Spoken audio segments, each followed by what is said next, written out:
la team. Voilà une nouvelle vidéo où je vais vous parler des 10 à 12 choses qu'il faut prévoir avant de quitter la France, parce que vous connaissez tous, pour ceux qui me connaissent, mon ras-le-bol de ce pays, mais ça fera l'objet d'une autre vidéo où je vous conseillerais de quitter la France et pourquoi je vous conseillerais de quitter la France. Aujourd'hui, c'est les 10 choses à faire, les 10-12 choses à faire avant de quitter ce pays. Bon, n'oubliez pas, si vous n'êtes pas encore abonné, de vous abonner à la chaîne, bien sûr, de liker, de partager. Enfin bref, vous connaissez le tintouin, je vous laisse tout faire tout seul.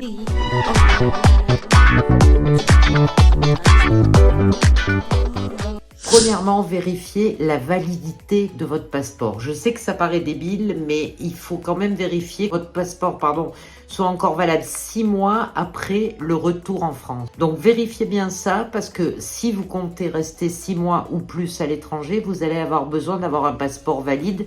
Sinon, vous serez obligé, comme ça m'est arrivé au Vietnam, de le refaire via le consulat de France. Vérifiez bien la validité de votre passeport, c'est le premier truc à faire quand on veut partir vivre à l'étranger.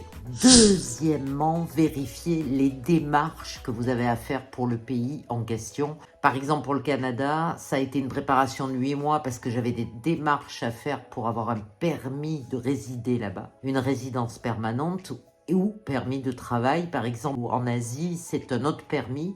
C'est un permis de travail, mais je vous en parlerai après. Donc, vérifiez tout ça parce qu'il y a souvent une préparation en amont pour pouvoir quitter la France. Troisièmement, il faut savoir qu'il faut aller voir le fisc quand vous quittez la France. Il faut faire remplir une déclaration comme quoi vous quittez la France pour vivre à l'étranger pour pouvoir arrêter de payer les impôts en France, parce que vous allez les payer à l'étranger si vous travaillez. Donc, il faut faire absolument ce quitus fiscal avant de partir. Il faut que tout soit en règle avant de partir. C'est hyper important parce que sinon, ils vont vous poursuivre. Si vous poursuivent pas vous, je vous dis ça parce que ça m'est arrivé, ils poursuivent vos proches. Moi, ils avaient poursuivi ma sœur parce que je crois que je leur devais 1000 balles à l'époque, que le quitus fiscal n'avait pas été fait correctement. Donc, assurez-vous de bien déclarer votre départ pour l'étranger et de faire le quitus fiscal, c'est hyper important.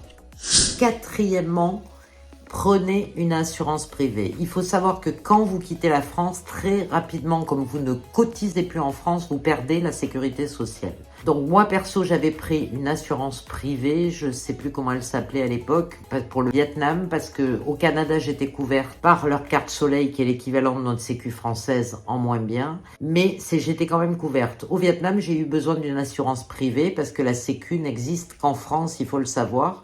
Donc prenez une assurance privée qui vous couvre au moins pour le rapatriement sanitaire, l'hospitalisation, parce que vous risquez d'en avoir besoin, et ça a été mon cas. Mon gosse s'est cassé le bras, j'en ai eu besoin pour l'hospitalisation. Voilà, c'est hyper important que vous soyez couvert. D'ailleurs, même si vous faites un voyage d'une quinzaine de jours, 3 semaines, 1 mois, voyez si vous pouvez être couvert par quelque chose, au moins pour le rapatriement sanitaire. Donc n'oubliez pas ça, c'est important, l'assurance privée, plus de sécu à l'étranger, ou alors il faut prendre la sécu des Français à l'étranger, et là ça va vous coûter un rein. Donc je vous le déconseille fortement, prenez plutôt une assurance privée. D'ailleurs, en cinquièmement, je dirais, prévenez la sécu que vous partez, et si vous avez envie que vos droits soient maintenus, demandez ce qu'il faut faire pour que les droits soient maintenus. C'est ce que je vous disais précédemment, la caisse des Français à l'étranger, mais qui coûte les 2 bras. Ou alors, s'il y a une autre modalité de le faire, je pense pas. Moi, perso, j'ai perdu la sécu quand j'ai quitté la France, vu que je ne cotisais plus au niveau travail en France. Donc, informez quand même la sécu pour que ça s'arrête, que vos cotisations s'arrêtent et que vous soyez clair avec ça. Sixièmement, c'est la banque. La banque. Moi, je vous dirais de ne pas fermer vos comptes en banque en France. On ne sait jamais. Vous pouvez en avoir besoin pour des prélèvements autres si vous avez des biens en France ou si vous avez quoi que ce soit. Des chèques qui doivent arriver, des choses comme ça. Mais je vous dirais de garder un compte en France et bien sûr de vous renseigner quand vous arrivez dans un pays étranger pour en ouvrir un à l'étranger. Est-ce que vous aurez besoin de déclarer que vous êtes dans ce pays étranger, que vous touchez des revenus de ce pays étranger et avoir peut-être une carte du pays étranger, une carte de retrait, une carte de crédit. Vous voulez ce qui va vous servir tous les jours dans votre vie quotidienne. Et le septièmement, je dirais, c'est vous inquiéter du visa. Alors, il existe des visas touristiques, que vous connaissez, qui sont valables 2 mois. Il existe des visas de travail. En Indonésie, par exemple, ça s'appelle le KITAS. C'est valable entre 6 mois et 2 ans, du moment que vous voulez travailler dans ce pays. Au Canada, c'est un visa de résident permanent que dont vous avez besoin, ou d'un visa de travail, comme dans beaucoup de pays. Ça, il faut vous renseigner, prendre des références là-dessus, voir auprès du consulat, auprès des associations qui s'occupent de ça, qui peuvent peut-être vous aider. Mais c'est hyper important de ne pas rentrer dans le pays avec un visa touristique si vous comptez y travailler, parce que vous allez très vite vous retrouver dans l'illégalité totale, vu que vous ne déclarez pas de revenus et que vous allez vous faire gauler et que vous allez vous faire ramener à l'avion et expulser du pays sans pouvoir y retourner. Donc on ne rigole pas sur les visas. Renseignez-vous de ça en fonction du pays où vous voudrez aller. Je vous ferai un petit aparté, une petite vidéo peut-être sur les visas en Indonésie, parce que personnellement c'est ceux qui m'intéressent. Et pour ceux que ça intéresse, ça peut être porteur. Voilà. Je suis pas seule, j'ai le chat pour le septièmement. Pour ceux qui sont au chômage ou qui sont dépendants de Pôle emploi, n'oubliez pas de prévenir Pôle emploi que vous n'êtes plus là, que vous arrêtiez de toucher le chômage, sinon vous êtes aussi dans l'illégalité. Et pensez toujours qu'un jour vous pouvez revenir, on ne sait jamais. Donc mieux vaut faire les choses dans la légalité qu'être emmerdé au retour en France. En huitièmement, il faut aussi résilier vos contrats locatifs, c'est-à-dire la location que vous avez en France, surtout si vous ne comptez pas revenir et que vous partez X années, vous n'avez pas besoin de continuer à louer un appartement, ni même à le sous-louer, c'est pas bien.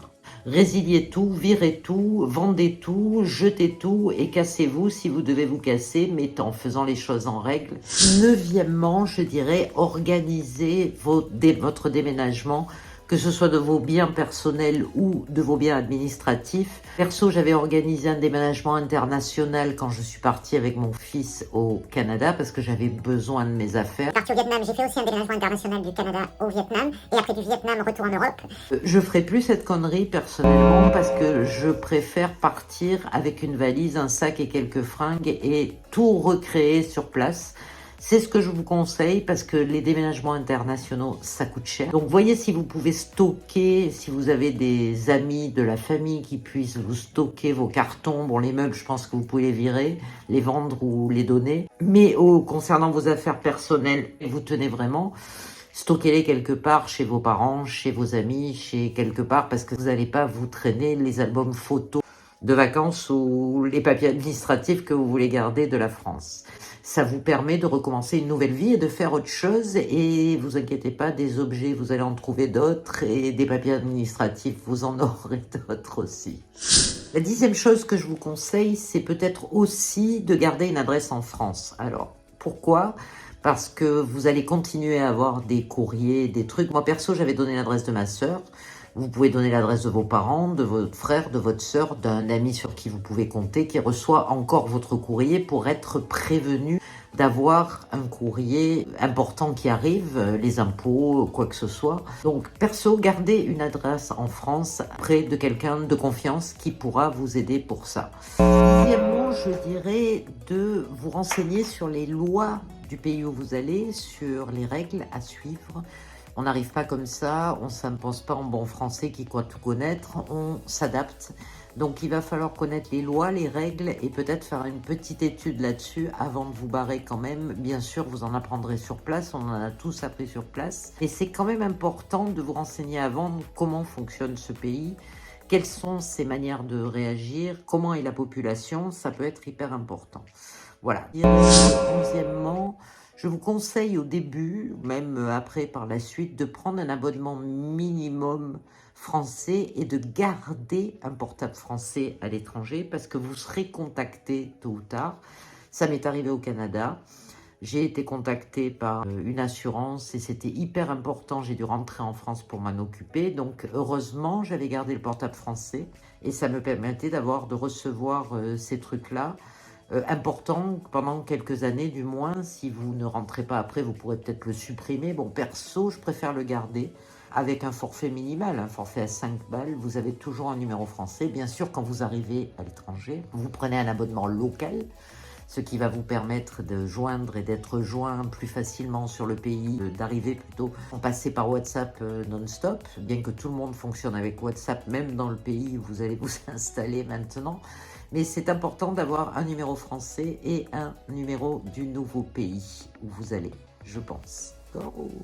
Bon voilà, je me suis un peu fait des nœuds dans les numéros comme vous avez pu le noter, mais bon, allez, vous avez compris dans l'ensemble qu'il y a 12 points importants à réaliser avant de partir. Surtout, comme d'habitude, hein, n'hésitez pas à liker, à vous Vous abonner et à suivre.